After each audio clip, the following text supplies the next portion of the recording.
ദേവദാരു ഗാർഡനിലേക്ക് നിങ്ങൾക്ക് ഹാർദമായ സ്വാഗതം. ഇന്ന് ഞാൻ പരിചയപ്പെടുത്തുന്നത് NIT റംബൂട്ടാനെക്കുറിച്ചാണ്. ഇത് കൂടുതലായിട്ട് ഉൽപ്പാദിപ്പിക്കപ്പെടുന്ന സ്ഥലമെന്ന് പറയുന്നത് തായ്ലൻഡ്, സിംഗപ്പൂർ എന്നിവിടങ്ങളാണ്. ഇത് വ്യാവസായികാടിസ്ഥാനത്തിൽ ഇത് കൃഷി ചെയ്യുന്നത്. എന്നാൽ കേരളത്തിലെ കാലാവസ്ഥയ്ക്ക് അനുയോജ്യമായിട്ടുള്ള ഒരു കൃഷിയാണ് റംബൂട്ടാൻ എന്ന് പറയുന്നത്. കേരളത്തിൽ ഇപ്പം വ്യാപകമായിട്ട് കൃഷി ധാരാളം ചെയ്തിട്ടുണ്ട്. ഞാനിത് ഒരു നഴ്സറിയിൽ നിന്ന് വാങ്ങിച്ചതാണ്.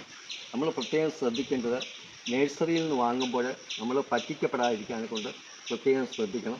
അവർ നമുക്ക് പലവിധ ആയിട്ടുള്ള റംബൂട്ടാൻ്റെ തൈകളൊക്കെ തരും. പക്ഷേ അത് അംഗീകൃതമല്ലാത്ത നഴ്സറിയിൽ നിന്ന് വാങ്ങിച്ചാൽ നമ്മൾ തീർച്ചയായിട്ടും പറ്റിക്കപ്പെടും. ഇത് NIT എന്നുള്ള പേര് കിട്ടാൻ തന്നെ 1 കിലോയ്ക്ക് ഏകദേശം 18 റംബൂട്ടാൻ മതി. അതുകൊണ്ടാണ് ഇതിനെ NIT എന്ന് വിളിക്കാൻ തന്നെ കാരണം. ഞാനിത് പതിപോലെ 2 അടി കുഴിയെടുത്ത് അതിനകത്ത് ചപ്പ്, ചവറ്, ചാണകം, എല്ലുപൊടി ഇവയിട്ടാണ് വെച്ചത്.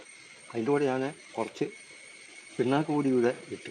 പിണ്ണാക്ക് പൊടി ഇടുന്നതിൻ്റെ ഉദ്ദേശം എന്ന് പറയുന്നത്, ഏത് വസ്തുവിനും പിണ്ണാക്ക് പൊടി ഇടാമെങ്കിൽ അതിൻ്റെ തണ്ടിന് നല്ല കനമുണ്ടായിരിക്കും. പിണ്ണാക്ക് പൊടി ഇട്ട് കഴിഞ്ഞാൽ മരത്തിന് കനമുള്ളത് കൊണ്ട് മരം ഒടിഞ്ഞു പോകത്തില്ല. അതുകൊണ്ട് നമ്മൾ പിണ്ണാക്ക് പൊടി പ്രത്യേകം ചേർക്കാൻ ശ്രദ്ധിക്കണം. ഡോളോമൈറ്റ് ചേർത്ത് നമ്മൾ pH നമ്മൾ ക്രമീകരിക്കണം. ഞാനിവിടെ വയ്ക്കുമ്പോൾ ഇവിടുത്തെ മണ്ണിന് ഓരോ സ്ഥലത്തും ഓരോ പ്രത്യേകമായിട്ടുള്ള മണ്ണുകളാണുള്ളത്. എൻ്റെ ഇവിടുത്തെ മണ്ണെന്ന് പറയുന്നത് ചെറിയൊരു പശപ്പുണ്ട്. ഞാനതുകൊണ്ട് കുറച്ച് മണലുകൂടി ചേർത്താണ് ഞാൻ വയ്ക്കുന്നത്. അതുകൊണ്ട് അതിന് പ്രത്യേക ഗുണങ്ങൾ ഉണ്ട്. വേനൽക്കാലത്ത് ഇതിൻ്റെ ഇല ഉണങ്ങും. അന്നേരം നമ്മൾ മനസ്സിലാക്കണം, വെള്ളം കുറവുള്ളത് കൊണ്ടാണ് ഇതിൻ്റെ ഇല കരിയുന്നതെന്ന് നമ്മൾ മനസ്സിലാക്കണം. അതേപോലെയാണ് ഇതിൻ്റെ ചുവട്ടിലെ പുതയിടണം, അല്ലെങ്കിൽ ചപ്പ് ചവറുകൾ ഇട്ട് ഇതിന് തണൽ കൊടുക്കാമെങ്കിൽ അത്രയ്ക്ക് നല്ലതാണ്. അതുകൊണ്ട് തന്നെ വെള്ളവും ഒഴിച്ചു കൊടുക്കണം.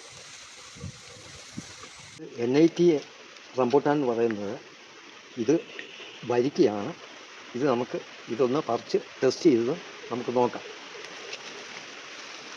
ഇത് അല്ല, നിറയെ ഫ്ലഷ് ഉണ്ട്. അതേമാതിരി വരിക്കയുടെ ആകുമ്പോൾ നമുക്ക് വേണ്ടേ കൈ കൊണ്ട് തന്നെ ഇതിൻ്റെ മാതളം നമുക്ക് അടർത്തിയെടുക്കാനെ കൊണ്ട് പറ്റും. അതുകൊണ്ടാണ് ഈ റംബൂട്ടാനെ NIT വാങ്ങിച്ചാൽ ഇതിനൊരു പ്രത്യേക എന്ന് പറയുന്നത്, നമുക്ക് കൈ കൊണ്ട് നമുക്ക് അടർത്തിയെടുക്കാനെ കൊണ്ട് നമുക്ക് ഇതിൻ്റെ മാതളം അടർത്തിയെടുക്കാം. മറ്റേ നമ്മളെ വായിൽ നമ്മൾ പറ്റി പിടിച്ചിരിക്കും. ഇത് NITയുടെ ഗുണമെന്ന് പറയുന്നത് ഈ മാതളം നമുക്ക് പ്രത്യേകം നമുക്ക് എടുക്കാനെ കൊണ്ട്, കുരുവിൽ നിന്ന് വേർപെടുത്തി എടുക്കാനെ കൊണ്ട് കൈകൊണ്ട് വേർപെടുത്തി എടുക്കാൻ പറ്റും. അത്രയ്ക്ക് നല്ല ടേസ്റ്റുമാണ് ഈ NIT റംബൂട്ടാൻ.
ഈ വീഡിയോ നിങ്ങൾക്ക് ഇഷ്ടപ്പെട്ടിട്ടുണ്ടെങ്കിൽ നിങ്ങൾ ലൈക്ക് ചെയ്യുക, ഷെയർ ചെയ്യുക, സബ്സ്ക്രൈബ് ചെയ്യുക.